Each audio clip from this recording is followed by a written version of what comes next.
Hey friends, welcome back to our English channel. I'm your friend AJ.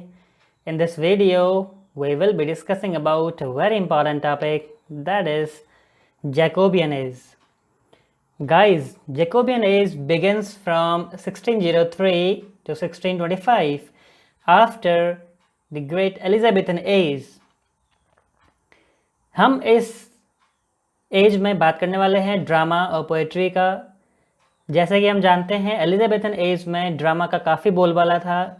The greatest writer like William Shakespeare and writers of university wits, Marlowe, Nashe, Lodge, Lyly, these were the writers active in the preceding age, that is Elizabethan age. लेकिन हम जब बात करते हैं Jacobian as की तो यहाँ पर हम ड्रामा का एक नया रूप देखते हैं जो कि हम इस वीडियो में बात करने वाले हैं दोस्तों। सो अंत तक बने रहें। Drama, Jacobean drama is known as decadent drama. Decadent means decay. Decay किस चीज़ का? हम यहाँ पर अगर बात करते हैं ड्रामा का डिके, और it is also known as melodrama. तो जो भी ड्रामास लिखे गए हमारे जैकोबियन एज में, जैसे जॉन वेबस्टर के ड्रामास हैं और बेन जॉनसन के ड्रामास हैं, कई सारे राइटर्स, मिडिल्टन, मास्टन, कई सारे राइटर्स इसमें एक्टिव रहे। लेकिन हम इस एज को डेकेडेंट ड्रामा क्यों कहते हैं? क्योंकि फ्रेंड्स यहाँ पर हम देखते हैं ड्रामा पे use bloodshed, the excess of bloodshed was shown on the theatre. काफ़ी ब्लडसेड दिखाया गया थिएटर में, और कई तरीके से उस वल्गर जो फॉर्म है, वल्गर रूप हो गया था ड्रामा का। तो इसीलिए डिके ऑफ मॉरल वैल्यूज़ हम यहाँ पे कहते हैं जैकोबियन एज में दिखाई देता है। तो इसीलिए हम इसको डिकेडेंट ड्रामा भी कहते हैं, और इसका दूसरा नाम मेलो ड्रामा भी है। तो आगे बढ़ते हैं। Next point, Webster. जैसे कि हम बात कर रहे थे, John Webster is known for his very great play Duchess of Malfi and of course the White Devil. And some of the dramatists I have picked up here: Marston, John Marston, the malcontent, or we say John Marston, one of the greatest playwrights of Jacobean age. And here Chapman, George Chapman, Busy de Ambios is one of the greatest plays. And George Chapman, as we know, is also known for the completion of Hero and Leander, which was originally written by Christopher Marlowe. And he is also known for his translation of Homer. तो Chapman जाने जाते हैं Homer के translation के लिए, और इसके ऊपर फिर आगे जाके रोमांटिक एज में जॉन कीट्स भी लिखते हैं एट फर्स्ट और ऑन फर्स्ट लुकिंग चैपमैन्स होमर। तो इस तरीके से जॉन कीट्स ने भी मतलब इस पे लिखा हुआ है। तो जॉर्ज चैपमैन अपने ट्रांसलेशन के लिए जाने जाते हैं। यह अक्सर पूछा जाता है फ्रेंड्स एग्जाम में, तो हमें याद रखना चाहिए। नेक्स्ट है Middleton, Thomas Middleton, known for women beware women, game of chess. And game of chess TS. Eliot ने भी अपने वेस्टलैंड पे एक सेक्शन गेम ऑफ चेस करके हम देखते हैं। तो we can also remember Game of Chess, the play by Middleton, and a section in Wasteland, The Wasteland by T.S. Eliot in 20th century. आगे हम बात करते हैं फिलिप मैसेंजर। फिलिप मैसेंजर की एक बहुत ही इंपॉर्टेंट लाइन जो कि मेरी भी फेवरेट लाइन है, वो कहते हैं कि the immature poet imitates and mature poet steals. तो जो इमेच्योर पोएट होते हैं वो इमिटेट करते हैं, कॉपी करते हैं, लेकिन जो मैच्योर पोएट होते हैं वो स्टील करते हैं। तो चोरी भी काफ़ी सावधानी से। यहाँ पर हम बात करते हैं फिलिप मैसेंजर का जो प्ले है द सिटी मैडम, ये काफ़ी इंपॉर्टेंट प्ले है। और आगे हम बात कर रहे हैं Thomas Heywood. The prolific writer wrote more than 200 plays and known as prose Shakespeare. तो चार्ल्स लैम ने इन्हें प्रोज शेक्सपियर कहा है। और इनका जो प्ले है वुमेन किल्ड विथ काइंडनेस, इनका फेमस प्ले।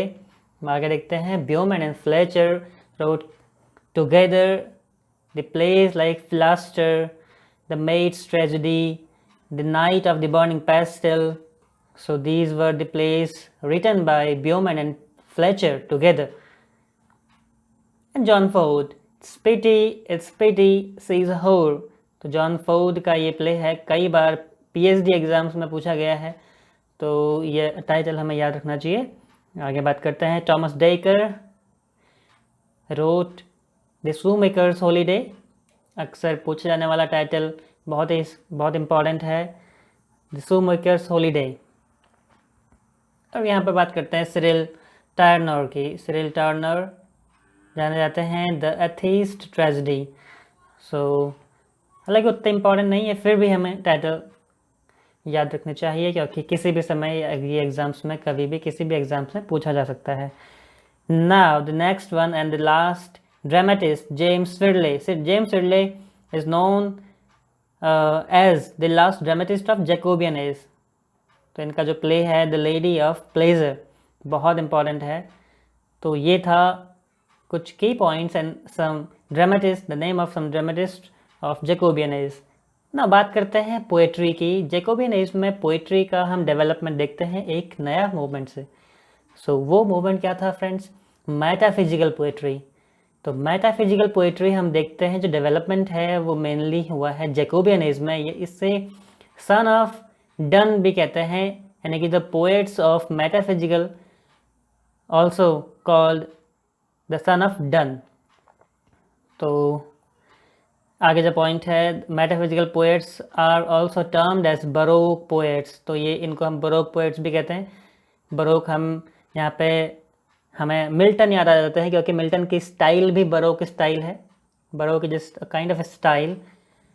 सो हेयर जो मेटाफिजिकल पोइट्री और इनकी जो स्टाइल है वो भी बरोक इनको इसीलिए कहते हैं। तो नेक्स्ट पॉइंट हम देखते हैं कि टर्म है मेटाफिजिकल जो पोइट्री, वो टर्म है coined by doctor Samuel Johnson.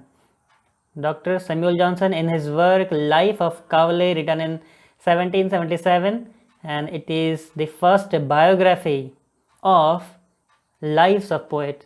So friends, doctor Johnson ने एक वर्क लिखा लाइव्स ऑफ द पोएट्स। उसमें ये 52 राइटर्स की बायोग्राफीज इसमें हैं, और इनकी जो पहली बायोग्राफी है, इस कलेक्शन ऑफ बायोग्राफीज की पहली जो बायोग्राफी है वो कावले के ऊपर लिखी है, अब्राहम कावले के ऊपर लिखी है डॉक्टर जॉनसन ने। तो इसी वर्क में मेटाफिजिकल जो टर्म है वो कॉइन किया डॉक्टर जॉनसन ने। और इसमें वो कहते हैं इन राइटर्स को रेस ऑफ राइटर्स। तो यहाँ पर हम देखते हैं कि द रेस ऑफ राइटर्स इन्होंने कहा है मेटाफिजिकल पोएट्स को। फ्रेंड्स, डॉक्टर जॉनसन ने क्रिटिसाइज किया है मेटाफिजिकल पोएट्री को। ये एक बात नोटिस करने वाली है कि उन्होंने प्रेज किया कि क्रिटिसाइज किया। तो मेनली हम बात करते हैं जब डॉक्टर जॉनसन कहते हैं, क्या कहते हैं, मेटाफिजिकल पोएट्री जो है वो है हेट्रोजीनियस आइडियाज़। जो हेट्रोजीनियस आइडियाज़ हैं वो क्या है? Yoked by violence and ransacking of images. तो जो हेट्रोजीनियस आइडियाज़ हैं उनके वो क्या हैं? योग्ड बाय वायलेंस, जैसे कि वायलेंस जैसे दिखते हैं, और वो रैंसेकिंग ऑफ इमेजेस। तो इस तरह की मतलब वो बात कहते हैं मेटाफिजिकल पोएट्स को लेकर। तो ओवरऑल डॉक्टर जॉनसन ने क्रिटिसाइज किया है मेटाफिजिकल पोएट्री को। हाँ, अगर हम बात करते हैं जॉन ड्रैडन की, जिन्होंने इससे पहले ही डॉक्टर जॉनसन के पहले ही डन को लेकर कहा था ही अफेक्ट्स द मेटाफिजिक्स। तो ये जो है डन को लेकर हम बात करते हैं, ये कहा है जॉन ड्रैडन ने। Yes, in 20th century in modern age T.S. Eliot praised. तो T.S. एलियट ने तारीफ करते हुए कहा है मेटाफिजिकल पोइट्री की। इन्होंने एक टर्म कॉइन किया, dissociation of sensibility. Dissociation of sensibility हम इसको कह सकते हैं। So dissociation of sensibility term coin किया, मीनिंग सेपरेशन ऑफ थॉट्स। तो डिसएसोसिएशन का मीनिंग क्लियर है कि सेपरेशन किस चीज़ का? थॉट्स का। किससे? फीलिंग से। तो जब हम थॉट को फीलिंग से सेपरेट कर देते हैं तो उसको हम कहते हैं डिसोसिएशन ऑफ सेंसिबिलिटी। जो टर्म है ये कॉइन किया T.S. एलियट ने, प्रेज करते हुए कि मेटाफिजिकल पोएट्स जो हैं they can separate their thoughts from their feeling as great writer John Donne की अगर हम देखते हैं पोएम्स तो हमें कई सारी उसमें ये चीज़ें देखने को मिलती हैं। तो फीचर्स की अगर हम बात करते हैं मेटाफिजिकल पोएट्री की, तो सबसे पहले तो हम बात करते हैं इनकी जो थीम्स थी वो रिलीजियस थीम्स थी। सेकंड, कॉन्सीट का बहुत ज़्यादा यूज़ करते हैं। कॉन्सीट मीन्स फार फेज्ड इमेजेस और फार फेज्ड मेटाफर हम इनको कहते हैं।